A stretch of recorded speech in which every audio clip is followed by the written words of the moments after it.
Kada sam prvi put ušao u prostorije Srpske napredne stranke, a to se dogodilo negde krajem 2011. godine, osjetio sam neku tamu, mrak, i taj osjećaj se nikada nije promenio. Sve do početka, zapravo to je trajalo jedno kratko vreme, a i to što je trajalo bilo isključivo iz mazohizma, a i znatiželje.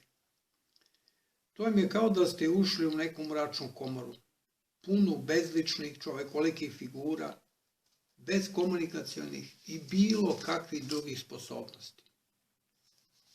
Bez stava, uma, razuma i razumevanja za bilo šta. Šok od takvog mraka nije me napuštao do kraja. Da se razumemo, ovdje ne mislim samo na stanje članova stranke u gradu, već nažalost i onima u centrali u Beogradu, pošto sam i tamo bio jednom ili dva.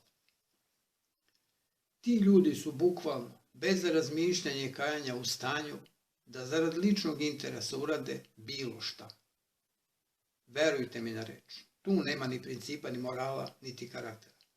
Ima do duše jedna manjina koji nisu takvi, koji su korektni ljudi, ali oni se ni za šta ne pitaju i nemaju nikakvog uticaja.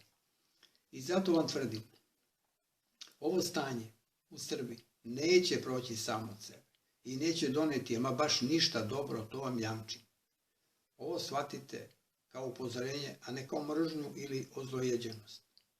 Ja i njima želim da izađu iz tog mraka, ali se bojim do toga nema ništa.